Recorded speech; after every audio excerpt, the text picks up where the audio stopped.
Terima kasih atas materinya. Itulah penyampaian dari pemateri tentang cephalhematoma. Selanjutnya, kelompok 3 yang akan memaparkan materi tentang trauma dan flexus brachialis. Waktu dan tempat kami persilakan.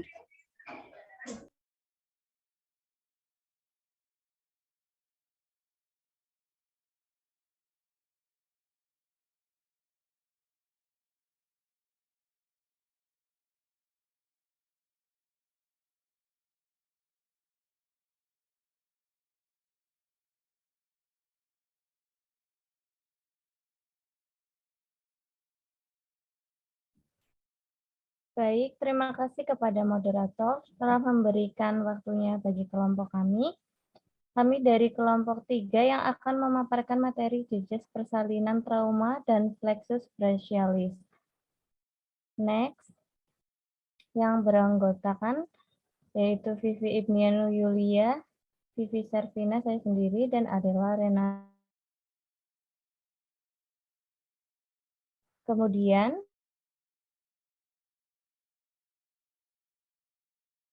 spesialis sendiri akan seperti berbentuk anyaman saraf-saraf yang berjalan dari tulang belakang, yaitu pada gambar terdapat pada C4 sampai T1. Kemudian melewati bagian leher dan ketiak, dan akhirnya ke seluruh lengan, atas dan bawah. Kemudian, untuk anatominya bisa dilihat, yang paling atas ada yang paling bawah adalah T1. Paling atas itu C4, di atasnya C5, dan kemudian yang paling bawah T1 bisa dilihat untuk bagian-bagian pada plexus brachialis. Kemudian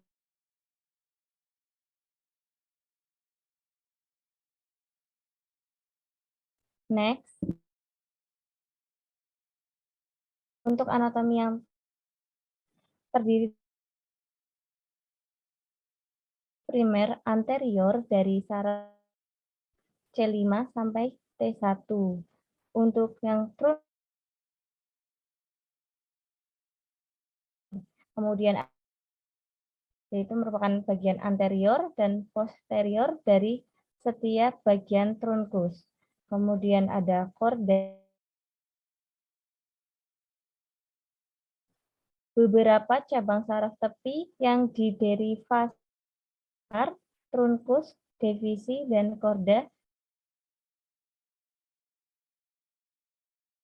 Kemudian trunkus akan membuat dua buah cabang ke sisi anterior atau posterior untuk membuat 3 buah bagian besar yang disebut korda. Next.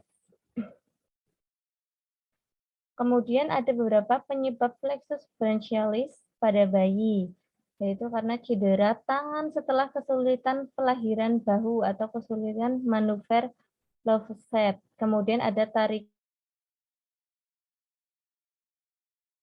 sehingga terjadi kerusakan brachialis ditemukan pada persalinan letak sungsang pada dilakukan kontraksi yang kuat dalam usaha melahirkan. Ada presentasi kepala. Kelainan ini dapat terjadi pada lebar pada bahu depan karena kesulitan persalinan karena saat dilakukan pemeriksaan, kehilangan refleks biceps dan penurunan refleks Moro. Refleks Moro yaitu rangsana mendadak yang menyebabkan lengan terangkat ke atas dan ke bawah, terkejut dan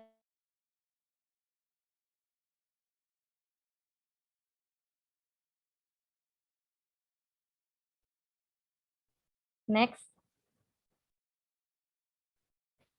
Ada beberapa faktor plexus brachialis pada bayi. Next. Berikut merupakan faktornya. Yang pertama ada faktor bayi itu sendiri, yaitu karena makrosomia, presentasi ganda, letak sungsang, distosia bahu, malpresentasi, dan bayi kurang bulan. Kemudian ada faktor ibu sendiri, ada ibu yang sempit, dan ada karena umur ibu yang sudah tua atau adanya penyulit saat persalinan. Kemudian yang ketiga ada faktor penolong persalinan, yaitu ada tarikan,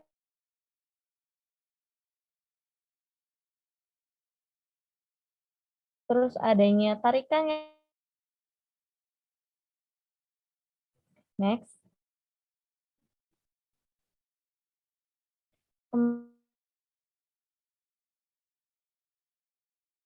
Pada paralisis Duchenne, kelemahan lengan untuk fleksi abduksi serta memutar keluar disertai hilangnya refleks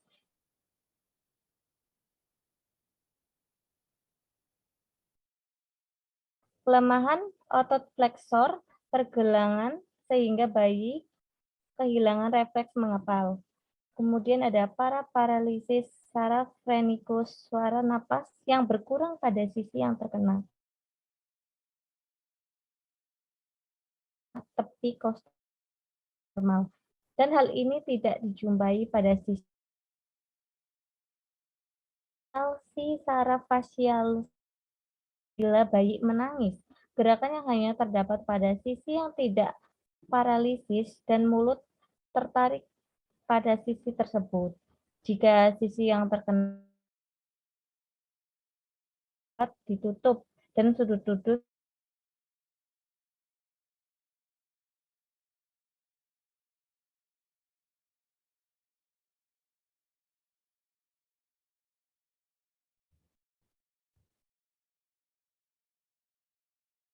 next.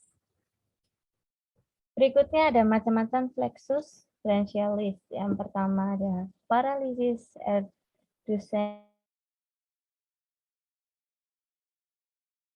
Terdapat sampai C6 dari flexus brachialis menyebabkan kelemahan dan kelumpuh dan memutar lengan keluar refleks bicep dan moro. Kemudian yang kedua ada paralisis clump LH1 pada plexus branchialis yang pergelangan, maka bayi paralisis nervus phrenikus yang terjadi akibat kerusakan serabut saraf C3, 4, dan 5 yang merupakan salah satu gugusan saraf dalam plexus branchialis berfungsi menginervasi otot diafragma sehingga pada gangguan radiologik yang menunjukkan adanya elevasi diafragma yang sakit serta pergeseran mediastinum dan jantung ke area yang berlawanan. Next, kemudian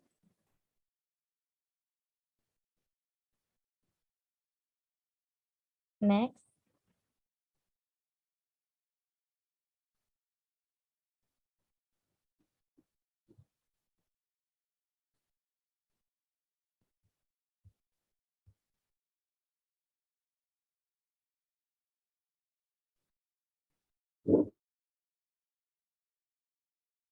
Atau pada plexus branchialis.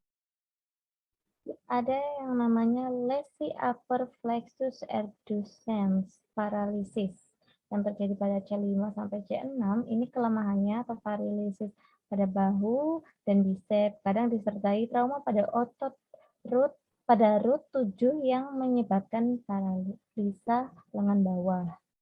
Ini terdapat pada lengan bawah ya. Kemudian ada lesi lower plexus degerin atau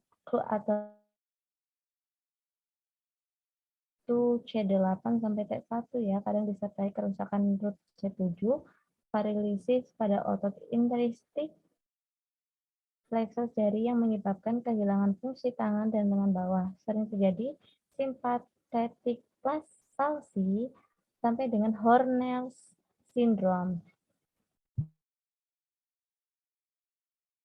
C8 dengan T1 ini bisa kemudian ada lesi total branchialis ERP sampai dengan clump paralysis, flat paralysis anestesi dari lengan. Kemudian yang keempat ada lesi posterior cord mengenai TOTS yang C5, C6, C7, dan C8, paralisis pada deltoid atau S dan extensor dan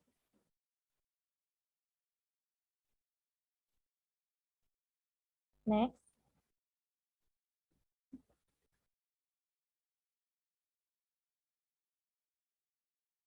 Mari kita simak pada yang namanya CT atau computed tomography, bisa dilakukan CTM juga, computed tomography myelografi juga bisa dilakukan. MRI adalah metode non-invasif yang dapat menggambarkan lebih banyak lesi bagian dari cedera radix pseudomeningocele yang terbentuk.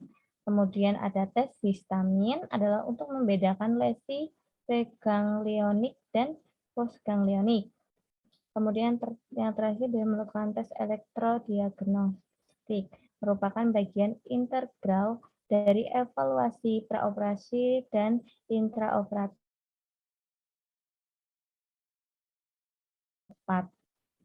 Kemudian next.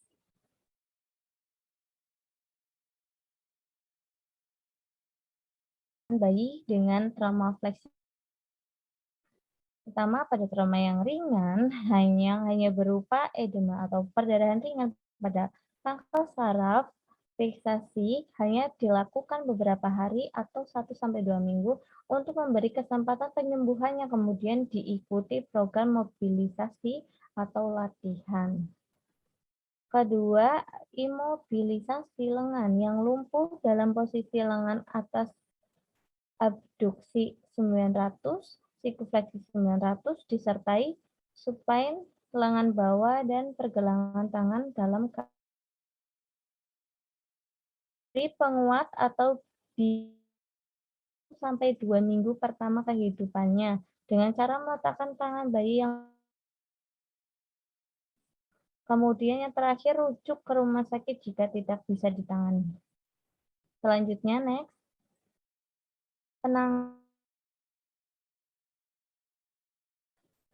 Yang pertama yang lengan atas dalam posisi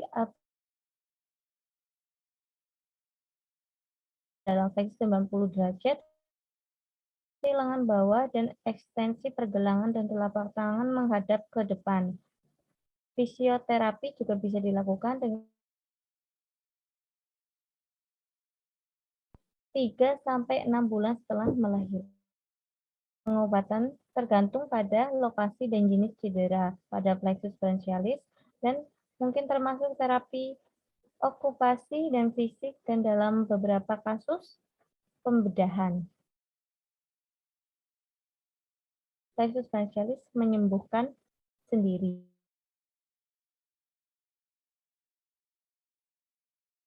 Materi sudah selesai saya paparkan dan jelaskan. Terima kasih. Ada yang mau ditanyakan? Tidak ada. Terima kasih atas waktunya dan partisipasinya. Wassalamualaikum warahmatullahi wabarakatuh. Waalaikumsalam warahmatullahi wabarakatuh.